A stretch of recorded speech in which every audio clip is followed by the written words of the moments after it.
everybody doing today? Mike Scott with Storyteller Media. You can find me on Twitter at Mike Scott Now. Email info@storytellermco.com. And then, of course, our website, storytellermedia.com.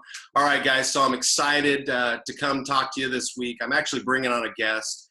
It's my first guest, or I actually tried last week, but it was out of the UK and we had some technical difficulties. So I brought it back to the States. So it's working today. So first off, I just want to say thank you. I appreciate you guys watching. To me, that's everything. The engagement, the comments, I truly do appreciate. So I'm actually bringing you today Mikhail Alfon, and he's the owner of 712 Media.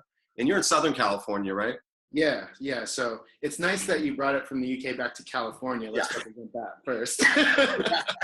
But, we haven't rebranded yet. We're gonna, but right now I'm the partner and acting CEO of 712 Marketing.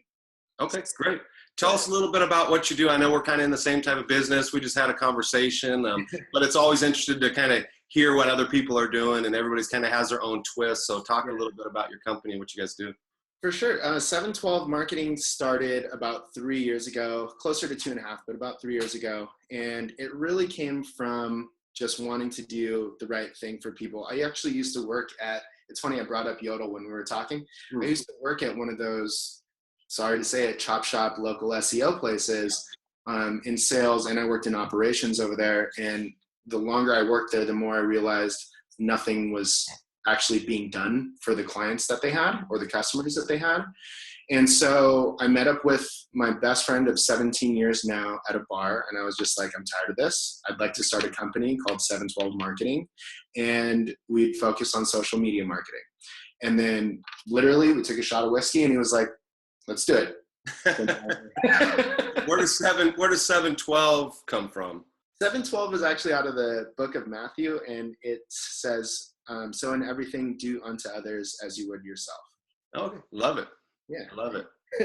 That's awesome. So social media management, social media marketing, a little bit of things. And that's kind of why I wanted to have you on is we met on Twitter. And I know if you guys are watching, I'm always talking about Twitter because I think it's probably one of the most underutilized tools, especially for connecting with people. And, you know, I talk a lot about not just connecting online, but taking those conversations offline, whether they're telephone calls, whether they're vlogs, you know, email, whatever it is, but moving that conversation offline is a big step, I think, in social media and social selling, whether you're a business or whether you're an individual salesperson trying to brand yourself as well. So, you know, what I want to do is bring Mikhail on, and he did an article for our blog, actually, and it did extremely well.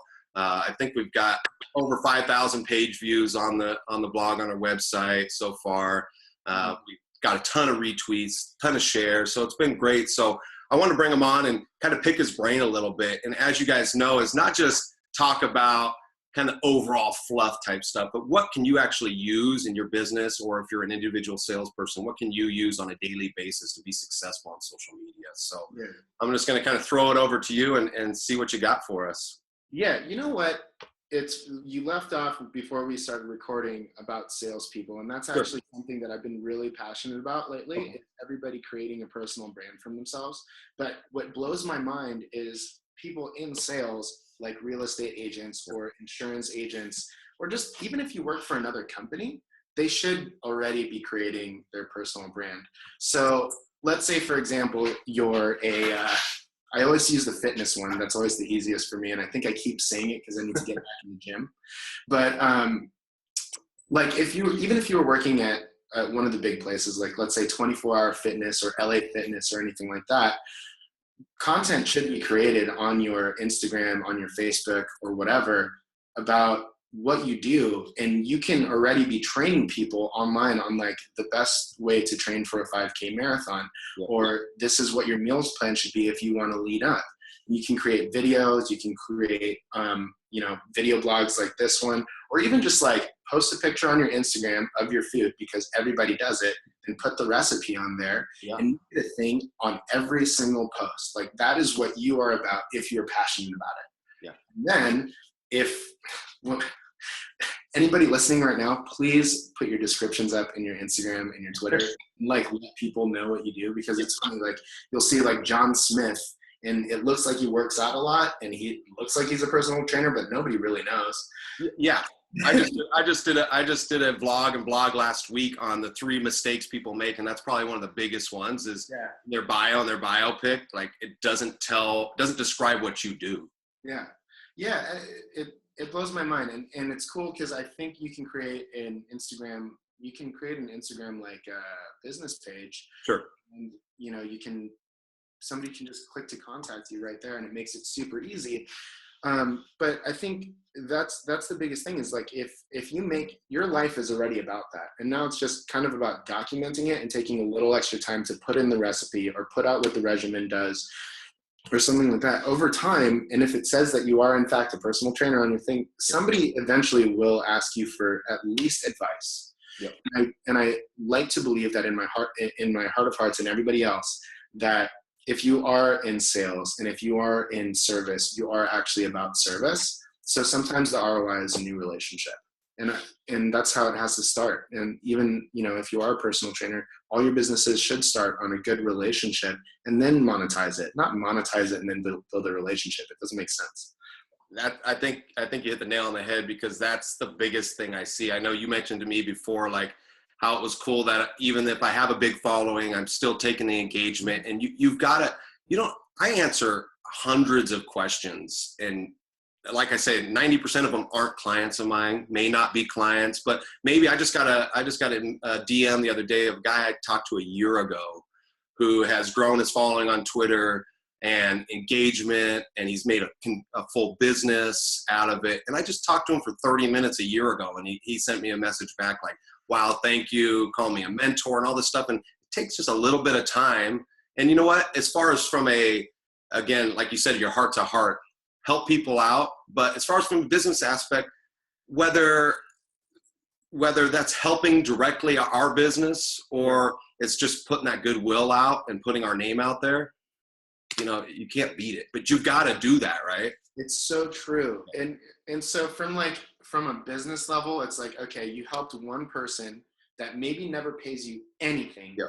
Guaranteed he says something cool about you to somebody else who is going to pay you a ton. Yep. And then on the flip side of that, so that's real business, but on the flip side of that, it's like, even if you never get any money from that, you don't take our equity share, when we die, like we just, you know what I mean? So just, I don't know, people just need to start doing the right thing. No, I 100% agree. I 100% agree. And that's where I think, but you're right with the personal brand is you've got to just put that content out there. And that's where stop putting, and I see it every day. I get it on DMs or I see it on a profile of 20% off or a coupon or this or that. I'm not saying you can't promote your business at all, right, but you've got to give so much more than just a coupon if you're going to get business from social media. Yeah, I agree. And it's funny because I think there's probably a good majority of the people that are watching this right now that have read Jab, Jab, Jab, Right Hook. Yep. And, but for anybody that hasn't, it's about delivering value, and then asking for a sale. Yep. The reason that it's so important right now is because it's so easy for anybody to do what we do.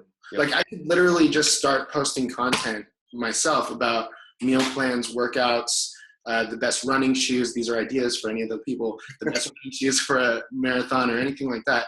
Post it over the course of 6 to 12 months and create really good content about that on Facebook, Instagram, Twitter. And then I, at that point, would have enough maybe leverage to start asking hey, $50 an hour sessions, whatever it is. And whether I'm certified or not, somebody might actually bite on that. It's so practical for everybody to do that. So because of the fact that it's so practical, we have to always push out content, and it has to be really good. True. Can't just be a booty pick. Yeah. Although they don't need to stop. It's got to be real value. Yeah. So what else is working as far as social media marketing? So we hear that buzz term a lot, but what exactly is working? What are some tools? What are some things people can implement today? The thing that's working out really well, there's a couple things. One thing that's working out really well is really paying attention to the context of the platform that you're using. Okay. And this is something that we've put out tons of videos on, but making sure that your Instagram picture looks like it's supposed to be on Instagram, and you're not doing like some flyer. I hate it when people put flyers on there, and everybody else hates it when you put flyers on your, like they just do.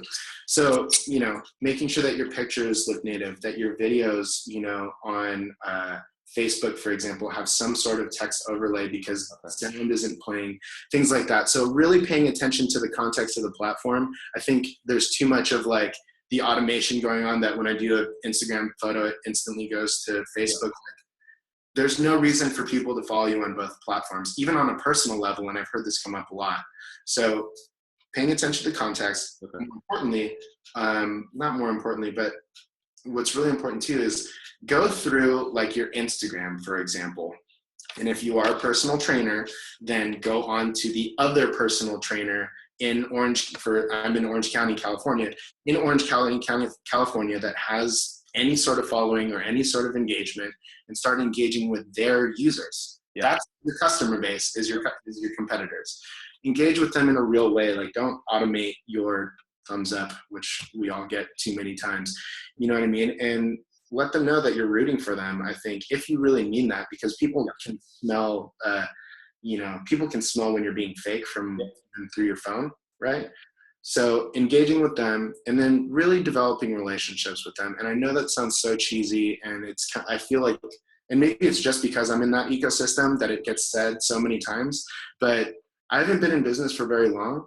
It's been 3 years, or almost 3 years that I've been in business, or that 712 has been in business. But really all of those have been because of the fact that value was delivered in one way or another, whether it was a friend level or an advice level, over the course of years, to where I got a referral, or that person finally was like, wow, 712 is the real deal. Like, I'm actually going to spend my hard-earned money with them because I believe that they're the real deal. Those all happen over a long course of time. And I think that in at least, if you are in marketing or personal trainers, the one call close is done. The cold calls, like you can just block phone numbers. I have like 37 24-hour fitness like blocked on my phone. Yeah. Well, I think you're aligned properly with the fact of, you got to stop thinking that it's going to happen just quickly, that you're just going to put some content out and boom, you're going to get sales, or boom, you're going to start getting all these followers or engagement. It just doesn't. It takes time. I always kind of tell everybody with Twitter, I haven't missed a day on Twitter in a year and a half. I mean, not one day. Not one day. That's awesome. I mean, through 7 days a week, whether it's anything's going on in my life, I have not missed a day. So that's the kind of commitment that it takes, but it pays dividends. But you have to realize it's not just this wham, bam, thank you, man type thing. It takes work. Because people are going to do their research. Like Yelp culture, the Yelp culture is still there. The word of mouth culture will always be there. And really Facebook, Instagram, Twitter, that's just an amplified version of word of mouth. True. Everybody else saying, what do your comments say? How many likes are you getting sometimes? You know what I mean? Like, are these people legit? So, you can never, no matter what tactic, we can talk about like, oh, follow your competitors, do this, do that. But you also have to do it. So, that's really the big thing. And for me, like, Instagram's super hard for me because, like, especially with pictures, I wish I don't have somebody taking like, a pictures or something like that of me all the time. But there's no excuse now with Instagram stories. So you can push that, and the engagement is incredible there. So that's something I would recommend to everybody too. Really use your Instagram stories, because now, like, people can instantly comment the same way that they did on Snapchat, but conversations are more likely to happen in your DM than in the comments. And I think I put that on a recent blog. But, if you engage with other people's stuff and you go through your own feed and you find the girl who's working out or the guy who's working out and say, hey, good job. Like, I would recommend that maybe you keep your back straight with your squats or whatever, and just leave it alone. You know what I mean? Then that's that. Or like, what's your meal planner? I don't know, show some sort of interest. But Instagram stories, Snapchat, Facebook Live, even though that tends to be a little bit more of like a production, but Instagram stories and Snapchat, you can't deny them. And it's so easy. Like, we can do it right now and have a piece of content for the day and talk about what we're doing. So let's talk about that real quick as we're moving into that. With Instagram stories and Snapchat, they're very similar, but what do you see are the differences that may help or may not help, or is that even a question to ask? I think that for businesses and brands, Instagram stories is a game changer. Okay. Because there was such a barrier to gain followers on Snapchat. You had to get the name right. It doesn't auto suggest stuff for you, and it doesn't have like a picture, or sometimes it does. It doesn't really have a picture that makes it easy on Twitter or anything else, or Instagram to find somebody. So for brands, Instagram stories, like, they need to be using that the same way they would have used Snapchat. I think on a personal level, and especially if you are developing a personal brand, Snapchat is just, there's still a safety there, because nobody sees how many people viewed your story. Nobody sees how many followers you have, or anything like that. And everything like disappears. So there's this disappears. There's this little sense of comfort where I can speak a little bit more candidly on Snapchat. So I think building relationships on Snapchat is really important. But on Instagram, I think it's just kind of it's almost like the gateway to building a deeper relationship on Instagram stories. So give us an example of Instagram stories if you're a business. And so we'll go away from the fitness individual, but what about a business? If I'm a business, whether it's a local, professional services, whatever, how would I use Instagram stories to highlight my business? So like if you were I don't know, let's say a carpet cleaner, I think that's probably really important. Carpet cleaner or a plumber, but let's stick with carpet cleaner. You can really just go through and document, like literally like walk through and document, hey, I'm about to show up to this next house, and then you can start saying like if there is something interesting there, it's like, oh, look at the before and afters, and then if you have a partner with you or something, start filming the fact that you're actually doing the work, and then after you'll see that the carpet is cleaner. Yeah. In the interim of that, it's like, oh, you can close up on like a pet stain and get real funny about it. If you do have that charisma, it's like, oh, it looks like the dog crapped on the carpet or whatever it is. And then as you're removing it yourself, go through your techniques of what you're doing. You know what I mean? So somebody could essentially do it themselves, but nobody ever wants to. It's the same thing with this. Everybody wants to grow their following, but nobody ever wants to actually do it. So start telling your story of your day to day. Okay. And additionally, start showing the culture of your office. You know what I mean? Because there's 100 carpet cleaners within a 50-mile radius of anybody. Yep. The deciding factor is whether or not your customer actually likes you, is whether or not they sign a check, in my opinion. Yeah, that's true. So, I mean, and I think that's true as well as give some of that over to your employees too, if they don't mind, right? Have your employees, whether it's even the accounting person or whoever it is, let them maybe have the stories for a day, right? And tell them about what they're doing, even if it's boring as crap, right? Just let them, have their personality, because you never know. Everybody has different personalities, and people want to get to know, like you said, get to know you, get to know your business. And I think it's more if someone gets to know that, hey, Susie in accounting, or, Tim in marketing or whatever, has a kid or has this going on in their life, like they feel, more connected, which in turn people buy from friends, right?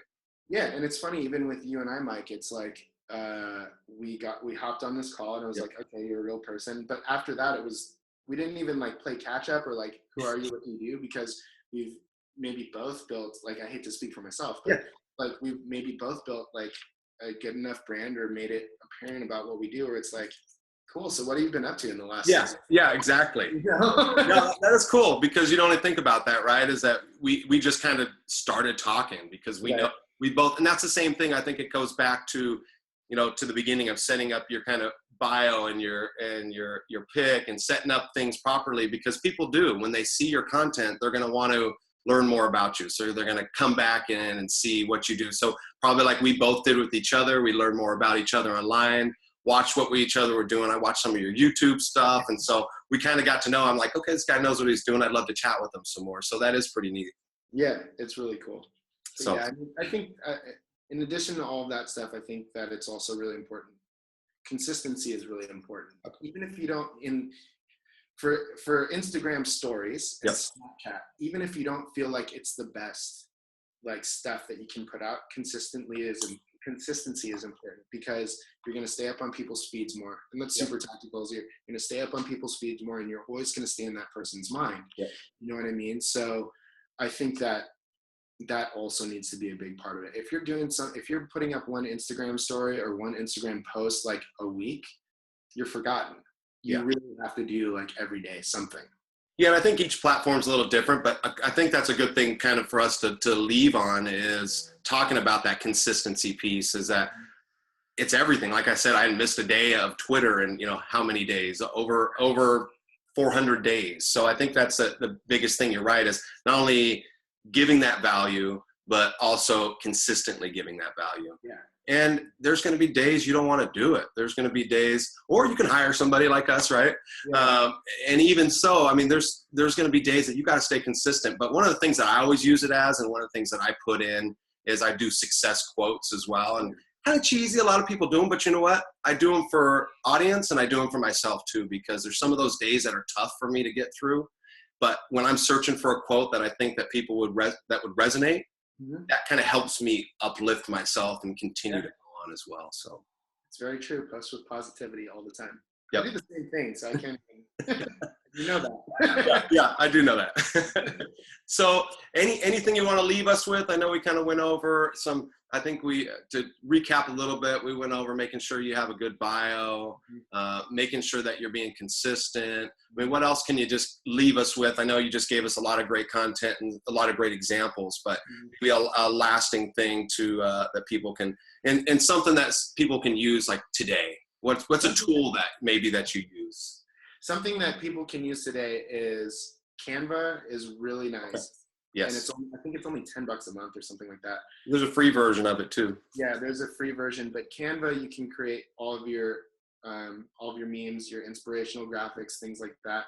And WordSwag, that app is really nice for inspirational memes or like just infographics or anything like that. And that's a lot easier too to use. Yeah. So those two, and I keep saying Snapseed as well, because you can take a crappy picture and you can smooth out your face, things like that, and make it a lot nicer. But I think that those two apps for Instagram, because that's where a lot of stuff is going down right now, I think that those would help out quite a bit. Awesome. Hey, I appreciate having you here and talking, and I'm looking forward to doing some more stuff with you. Thank you so much for even asking me to come. It's really nice. All right. Thanks so much, man.